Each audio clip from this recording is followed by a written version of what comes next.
You're about to listen to our episode with Phill Rodgers. Phill is the founder of alpaca.io, and we focused this episode on how to build a SaaS company. There were a number of takeaways that we took from the episode, including the importance of trust and why you should scrap contracts, why failing fast and cheaply is really important to finding product market fit as fast as possible, and how proximity is arguably more important than advice when it comes to learning quickly. We hope you enjoy the episode.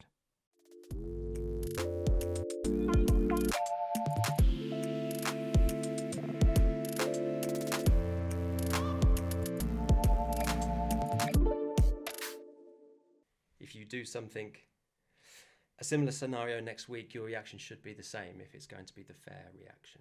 So I think it's just a reliable attribute in someone. And when I've been an employee, when people have relied on me for something, if they can rely on my reaction to be the same as it was last week and the week before, they'll know, oh, he will stay late, or that's going to be, he says it's going to be that way, so it will be. And it's predictable, and predictable is enormously useful. It's the most valuable thing you can be, is predictable as an employee. Reliable too, but predictable. If you're awful and predictable, oh, he's awful, we won't ask him. That's valuable too. But I just think in the absence of a religion or any other way to live your life, fairness is probably the most useful. Or it's advice I'd give you: play fair and you'll be fine. How do you make things fair in an unfair world, in sense of business? Mutually assured destruction. So traditionally where people would contract things in business, if you're going to do something for someone and they produce a contract, I think I've only ever seen contracts turn into the basis on which you argue. Yeah. So I refuse to sign contracts. I say, if you want me to do something for you, then I'll do it to the best of my ability. So long as you play fair and I'll play fair, we'll both be happy. And if something falls apart, we have to work hard at not having it fall apart. And that's more valuable than a piece of paper says, when it falls apart, this is the battleground we'll fight on. I think it's just much easier to say to someone, if you're going to be stuck with me, you have to like me, and the way I'm going to be is fair. Also, it's a shitty win if you're unfair and you cheat someone out of something. It's I sleep like a baby because I don't cheat people out of things. I'll avoid a contract, and I'd rather have a good relationship with someone and make it on the grounds of honesty and fairness. How do you bring that into your companies? Literally, I have people that I work for or with and build things for, and I write software. So the products that I make for people, I don't tend to contract the delivery or the points on which you would ultimately argue if you fall out. So for example, Alpaca is my product, so I get to call the shots. I don't contract clients to use it, which is unusual in a SaaS business, because we go to the care show and there are people that own care businesses and facilities, and when they come to us and we're chatting about Alpaca and what it does, they say, oh, that one over there, they want us to commit for 5 years. Or if there's a sales objection for us, it's, look, we're locked in, or I'm locked in with so-and-so. I've got another 2 years to go. And it's not a thing in Alpaca because it keeps me honest. I have to earn their custom every month, because if they say to me on the first, this is it, we're not having it next month, I say, well, that's grand. I've obviously lost you for a reason. I don't want to argue with you. We'll switch it off and I'll stop sending you bills. So I think, was that about fairness, or was that about how do I bring that into I forgot where I was going, but the point is that I think without a contract, you are obliged to be fair and honest and reliable and all the things people expect when you provide them with a service. It just keeps you honest. So, plus also, if you have a tendency to be not terribly servile, like me, and if you have a tendency to not want to answer the phone, and you have a tendency to not really want to do the hard thing, you're forced to do those things. As I don't have a boss, so the motivation comes from the quality or the product that I provide, not because I'm told to, but because otherwise they'll say, well, that one sucks, I will just try the next one. If I'm awake, I'm working normally. Yeah. But more recently, and as I get older, I can find pleasure in wasting time cutting my grass. Yeah. Or something else that it would be not an advantage to business, maybe pulling the weeds out the gravel. I don't know. And if you have to cram a life around a job, then you probably don't enjoy the job. And I love my job because I don't have to cram a life around it. I've got a very accepting family who know that it is my job and that's how I am, and I'm very fortunate to be able to consider every moment of my day either contributes to our well-being or our work or our business, or it's just me. I don't delineate. I don't have to go to work. I wake up and I am at work. Yeah. Which sounds awful. It does sound awful, but when you enjoy it, that it's fine. It's not. I'm not burning out. I'd burn out for someone else, but it's not a burnout when it's mine. Yeah. And I just think so. It is awful filling in a paper timesheet. It is awful having to work out people's holiday budgets, and there are repetitive, tedious tasks in work. And if you can solve those with a bit of software, then brilliant. One of the smartest business owners I've ever met, I thought Alpaca was a money-saving product. And it does, and often we find places in the business with the data, once we have it, that they can save money, and that's great. But in a care business, it was revealing to me when I said, oh, look at this. You can save 15 grand this month, or whatever it was. And she said, no. I can get back 620 hours, and we can spend those hours caring. And there was no audience. She wasn't playing to a room. It was true. She felt that way. And that's nice. You don't get that in a supermarket. They don't think, oh, we could have 620 hours back stacking the shelves. No, they just think, right, money. But in care, they're different, and the people are always different, no matter who they are. They're made differently. It's nice. It's a nice space to work. Yeah. Let's talk about challenge. So this is on your website, which is that you say that people perform best when they're trusted and challenged. In the events industry, when I wrote software for conference ticketing and organisation and stuff like that. And my job's done before you turn up to the show. So everything happened. I'm just there on hand, having a lovely time, and I'm just around. And so the guys that I did that for, they would often say, 10 years ago, can you make us a tweet wall? And you just buy one now and it's $10 or whatever. But in those days you couldn't. So I'll make you a tweet wall. I'll get on that. But the show doesn't wait for the tweet wall. The show starts 9 a.m. Thursday, and we want the wall up there where these 8,000 people can see it.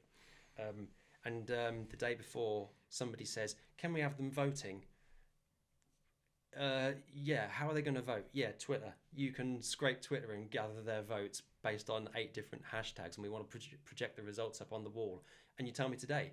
So that's the challenge is, it's the best diet ever, because you just lose so much anxiety weight. It just falls off.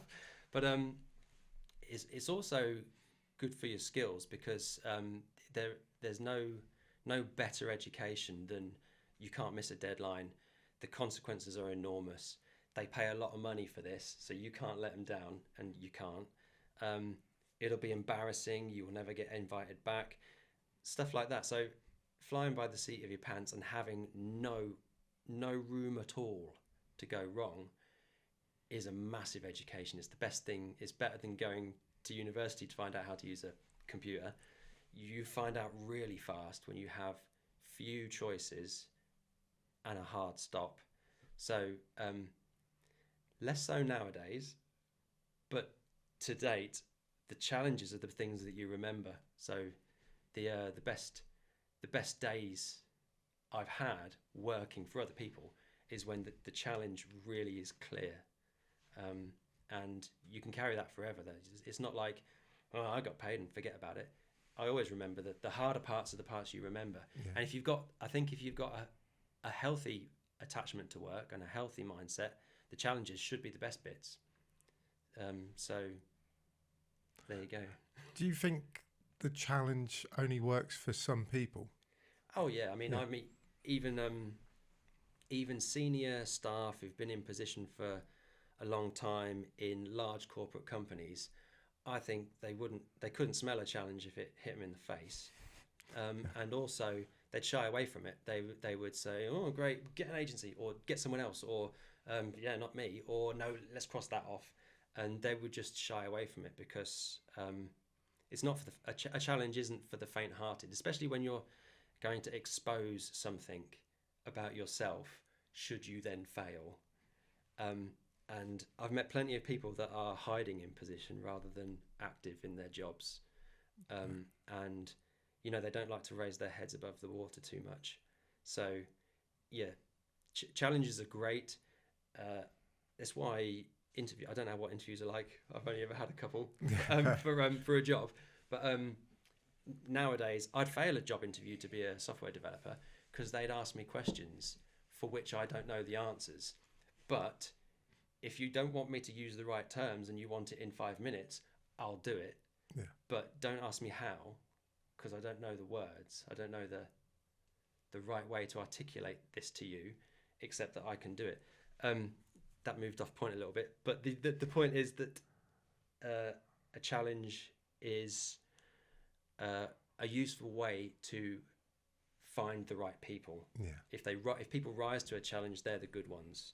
If they shy away from it, then I wouldn't rely on them for anything because it's a quality marker. Yeah. So my understanding of Alpaca is that all of the things that we've spoken about so far, so fairness, giving time back, challenging, like it's a tool that allows you to do all of those things if you use it properly. So talk to us a little bit about Alpaca. So it's largely speaking, not just in care, but in a business where you've got a team of people, Alpaca will record their time and attendance and things like that, so clocking in and out. It'll match that to expectation and therefore give you an opinion on whether or not their time is good enough. And that's individually. If you're late, it says all late. If you leave early, it says they left early and stuff like that. The metrics that make those decisions, new businesses and new clients and existing clients say, where does that decision come from? Because we probably assess that slightly differently. And I've always resisted their opinion. Because if someone's 5 minutes late, now I know it matters, especially in care it matters, because you need a certain number of people doing a certain number of things. And you can't fail. But 5 minutes late. So, in fact, Grange Park, you have weird bus times. Up here, I used to be in an office at the other end near the hotels, and there was a bus that if everybody got out of their chairs at 4:55, they could get that bus. But if they didn't, the next one was 5:20, and they'd stand at the bus stop. And I always said to my employers at the time, and if we get to them, they're great people, really great people. But this was a blind spot, I think, for them. Because they would say they can get the later bus. And I'd say, oh, can we just let them? Can we tell them? Because they get in on the 8:45. They're here 5 minutes early. Can't they leave 5 minutes before? But anyway, Alpaca makes that decision that that's okay. And it presents the information for people to choose. So if you're acing your job and working very hard, Alpaca will provide employers and managers or whoever's looking at reporting and things like that, it will highlight that you are acing this. In simple terms, traffic light, never late, always good, spreads their holiday throughout the year, loads of different metrics of performance in terms of employees. And if you're trying to game the system, if you're telling porkies, if you're taking unauthorized absences because you didn't book your holiday, so if you don't book a holiday in 60 days, the next day you take off will be an absence that's unauthorized, and that's just something you can see in data. If you don't put a holiday in a 60-day gap, that's a lie, because they feel like they're owed it. So there's lots of, not everyone, no, but it provides a way to just make a casual observation of performance, not with the intention of telling people off or catching them out or firing them. I'd hate for that to be the case. So we have a lot of like aspiring business owners in our audience and listenership. Let's take it right back to the bare basics. Alpaca is essentially a SaaS product. Mm-hmm. How do you start a SaaS company?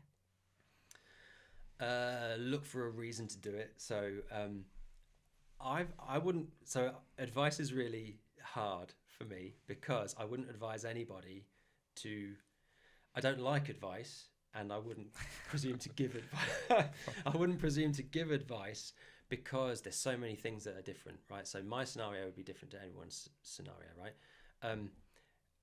I started it as a side gig. That's always preferable, isn't it? Because then you can still do a day job and get paid. I know how to code, so I started it myself, and so don't need to get ripped off potentially by someone, or them have it wrong, or be driven by the frustrations of not fully understanding that the way that you buy software development and stuff like that. And also an awful lot of luck. It's also who you know. But the best thing that happened to me was finding that first care client, your first clients become your best advocates if you keep them happy. And you can learn a lot from them, respond to them, build the product that they're telling you is required. And if you get a good one, if you get a really forward-thinking first client, then your next 10 will be referrals and stuff like that. And I know you're a marketing agency, right? I am a disaster at sales and marketing, total disaster. Nearly every client I have is word of mouth recommendation from existing clients, and I quite like that pace. So I'm not too desperate to market to strangers. I'd rather have someone say, "Oh, I know so and so. They use your product. They say it's what we should be doing." But reduce churn, obviously, by being good, being honest, and if there you go, there's the honesty. So I spent a little time working with a few guys who weren't concerned about churn on their customers. They were racing. They'd done a MVP, so minimum. They'd done not a lot of stuff, and they overpromised on what it should be doing. They were sort of telling a future truth, as like, it will do this. So they got clients based on what it should be doing, but it didn't yet, and they just ditched. The people just left, and that doesn't matter. Clients that ditch are cheap. We can get more. And the thing is, you're creating a character for the business. People will see you a certain way. Now, the danger of them broadcasting their dissatisfaction is unlikely, right? If you're national or international, but I mean, if you're starting a business, your first clients, ideally the best ones, should be down the road. Even a SaaS product, you know, if you can, drive there and go and say hello, because otherwise you're in the cloud and no one knows what you look like. And lots of little things that cannot possibly be the same for everyone starting a business or even a SaaS business. But I've been fortunate that they work for me. So you wouldn't write the book this way. And people don't, what I've done flies in the face of how you should do it. Not through any kind of judgment or, having a chip on my shoulder about things. It's just, that's the way it's evolved over time. And I've been fortunate that it still works. So someone I know said to me, what do you want it to do where do you want to be in, he said 10 years. So 10 years, what do you want? Give me the number of clients or the amount of money. And it's neither of those things. I want to build a product that has a client to weight ratio of 100,000 people using Alpaca to one member of staff. So I really don't want to employ another member of staff to sit near me doing what I do until there's 100,000 regular users. And I don't know if that's a business metric that other people identify, the staff to client. It's probably all based on money. Yeah. I'm basing it on heads rather than pounds. Fair. So I have support, an agency that provides support, and I provide support also. And I answer the phone to all of the owners of the businesses and managers that have problems and support calls. So I do a lot of things. I don't see yet that I need another one of me doing that yet. And that's hard though, because usually founders, there's two of you. Yeah. One that knows something that the other one doesn't. And so between the two of you, you can know an awful lot more, have a much greater breadth of information to go and grow a business.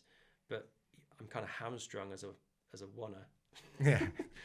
Because I'm a disaster at sales and marketing, and What's the driver to keep going? Probably a chip on my shoulder from school. So I didn't enjoy secondary school, and so I don't know, fuck you. I'm awful as an employee. I'm, like I said, I don't play nice in a team. I'm useful to a team, but I don't want to do what they say. I'll do it. So if you want a result, shut up and let me do it. And that's not how you play in a team. Yeah. So I guess necessity is probably the biggest driver. Is that if I'm gonna be true to myself, I can't do that for someone else. I have to run my own thing, and definitely. Although I have worked for people who I adore, who are fantastic. That's just not because I realise I've said something dumb. Yeah. But I have people I work for that I love to bits and would instantly stop what I'm doing and help. But my happiest moment is doing what I want to do. Yeah. I find it really interesting because all the things that you've said you don't like are like all the things that Alpaca enables in a way, right? So you say, don't like working in teams. It's a team working tool. Yeah. Don't necessarily like all the problems that employing people bring. Again, it's a tool to help with that process. So it is very interesting how the team works. Yeah, it's just interesting. Expecting that. I hadn't thought of it that way. We where's the wine? Let's think. Let's dive into that. To be fair, there's a bottle of whiskey there. Yeah. Yeah, no, I hadn't thought of that. That's interesting, isn't it? Maybe I'm projecting a philosophy into a product that's just very ordinary. I don't know. And there's no real quest under the bonnet. It's just levers and buttons that do things. I don't know. So is the tool that I'm just trying to figure out I'll put it into my perspective, for example, beyond the doing of the work and delivering the results, which is really important. As you know, I have depressive moments if things aren't going in the right direction. But beyond that, for whatever reason, again, probably back to childhood or whatever, but growing the thing is very important to me for whatever. I'd say it's less important for you, but quick growth is a big driver for me. Why? What are you trying to prove? To Brendan, so you'll leave me alone for a bit. But I don't know why. But on a serious note, that's the thing that keeps me going. Is it the tool? Is it making the tool a beautiful thing? Oh, I'm only thing interested in the mechanical. Yeah. I like that it has a benefit to people, and it's the benefit that I sell. So that's the value. Otherwise, why would they use it? So I sell the value and the benefit, and it's in a box as a product, and that's what they do. Only I love how it does it. I like it to be reliable and efficient and fast. It's it's tinkering. I get to build a car every day. It's fantastic, and I can make it faster tomorrow. It's awesome, and that's the way I see it and enjoy it. Yeah, that's interesting. You can tell just from the way that you talked about that, the passion is definitely on that front. So with building a tool, obviously you want to make it useful for as many people as possible. How do you align your thoughts of the tool with those of your customers? Yeah, that's interesting, because often I'll point out a virtue or point out a feature and they're not interested. Okay, we don't need that. So another one of the fairness things is it's not a modular sale. So there's 15 different siloed features, perhaps, scheduling and clocking in and all those things. and they're not a modular thing. If you're paying me, you can use all of them, or just use one of them. Use any one and it's good value. But if you use 15, you're absolutely killing it. I don't say, well, if you want that switching on, it's another things like that. So yes, sometimes people don't investigate the full size of the product, the dusty corners, or they're happy path customers, as they say in software. But I like all of the product, and I see it as a recipe when there's a problem to solve in someone's business, and they say, we have to. The business owner is not turning up on site every so often, and so when she does come, she doesn't know the staff anymore. So can you automate an email that goes to her when someone's birthday is in 5 days' time, so that she can turn up knowing, it's Sarah's birthday, where's Sarah, or whatever it is. And you can, because as an HR tool, we've got people's dates of births. As a communication tool, it has an email template containing variables that can be triggered on times, and you combine the two things. So 5 days short of everyone's birthday, send an email, not to the birthday girl, but to the boss instead. Send it that way, so that when they turn up, they look like they're awesome. Yeah. And that's not a product. That's not a product you go and sell. That's a byproduct of the thing that they really want. But I see a use in that, and I have 2 businesses that do that, and plenty that don't. So I try not to worry that people don't use all of it. Obviously, they need to use some of it, because otherwise they'd stop. And usually, as their interest in training and learning more and getting right into the corners wanes as it starts to achieve the results that they were after, and they stop investigating the new thing. But so I'm quite happy, and this is fatal for a business. I'm quite happy building it for its own sake. Yeah. Okay. Were you going to ask that? Is that what you said? Yeah. So I'm quite happy doing that. For its own sake. It's not its own sake, it's my sake. So it keeps me out of trouble. So let's talk one of your least favorite things, building teams. Right. So a lot of, again, our audience, but us in particular now, we're at a stage where we're starting to bring in more than just us. So all the things that, when it is just, to your point about, like, you normally have like 2 people founding a company, it's great. There's only 2. You don't need to worry about any of the stuff we used to worry about, and it was lovely. But now people are starting to come in, and we need to start worrying about things like time inefficiencies and fairness and all that sort of stuff. Like, what are the things that someone who is starting to build a team should be looking out for that are like causing time inefficiencies? Like, what are the common things that you see? In terms of what you look for in efficiencies in a team, I'm not sure. Just competency is essential, right? So that's what you look for in the interview.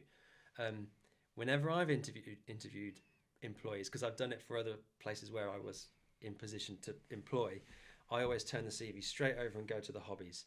I always think, and I always joke that the what do you think about Led Zeppelin is an essential interview question, because there's a wrong answer to that one. So most answers can be subjective, but there's a wrong answer to tell me about Led Zeppelin. But other than that, I'm less interested in the GCSEs people got and the A-levels. I'd much rather see, and you can tell when you meet people, right? If you're an observer, and you should be if you're interviewing, right? You can see people that want it for a start, people that you could trust and stuff like that. So again, it's, would you let them babysit? What if the answer is no, then why would you employ them? Because there's going to be pens in the office. They'll take them home. Would you let me babysit? Yeah, I would. It would be so fun to watch you try and babysit my kids. I've got a good question. Would you let me babysit? From my initial impression, I probably would. All right, good. Yeah. We don't. Because I'd just lock them up and turn the telly up. No, You'd be working on the product. Yeah, I'd be busy. Noise cancelling headphones. No, I'm joking. I've got 3 kids and they survived, so it's fine. If you need anything, just... Thank you. I'll call you up next week. What I love is that everyone who's got kids, the benchmark for looking after them is like they've survived. That's it. I've kept them alive this long. It's fine. Yeah. All right, nice. I think good with you. Should we move on to some quick fire questions to round us out? The one that we always go to is going to be interesting because you said you don't like advice. Right. But has there been one piece of advice that you have received that's really changed something for you?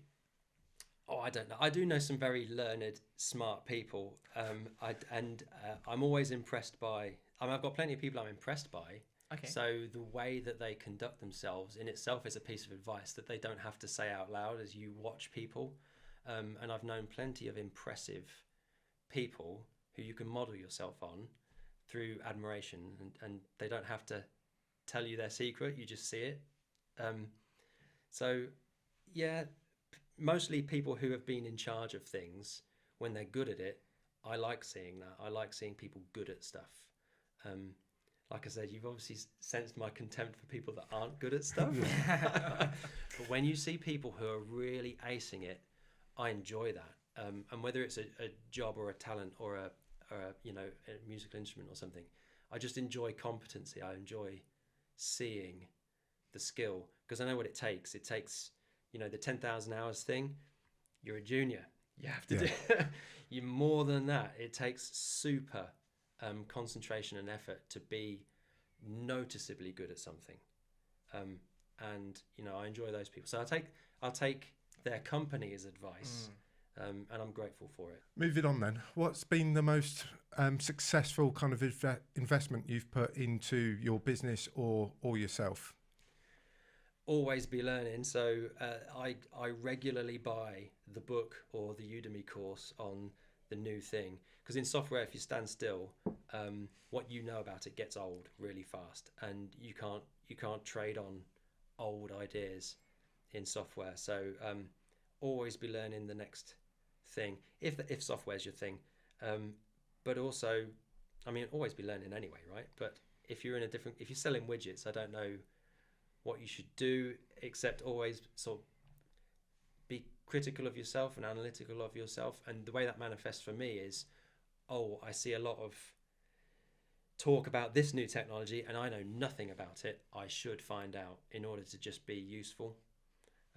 I intend to be writing software in my retirement, and so you can't keep writing PHP homepages in 2024. You have to know about other things and other opportunities, because they go at 1,000,000 miles an hour, and you'll get left behind if you don't keep up. What are you excited about at the moment? All sorts. I'm leveling my lawn. Nice. That's my type of answer. Yeah, that's your type of answer, 100%. I'm enjoying that. So I don't know. I'm excited about lots of things. I like my job. I'm happy. I don't have a boss that's ruling me. I'll do as I'm told occasionally. Yeah. But I don't know. I'm excited about everything. I can be optimistic about most things. It's a luxury. It's very fortunate scenario to not have such great risks circling me. So like investors and stuff like that, or owing money, stuff like that. Those are risks that colour your day, perhaps, or your week, or every moment. But I'm somewhat immune to those problems. Yeah. So there's room to enjoy everything. I've enjoyed this. I can enjoy sitting in a coffee shop and spending an hour working. Whereas if you find the enjoyment in things, it's easy to be a little happier. Yeah. Oh no. I think we can end it on no, that. No, don't end on that. Ask me something stupid.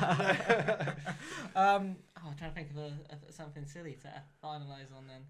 Who wins in a fight, ninja or pirate? Oh, that's an old one. That is a good one, isn't it? Pirates fight dirty, don't they? So yeah.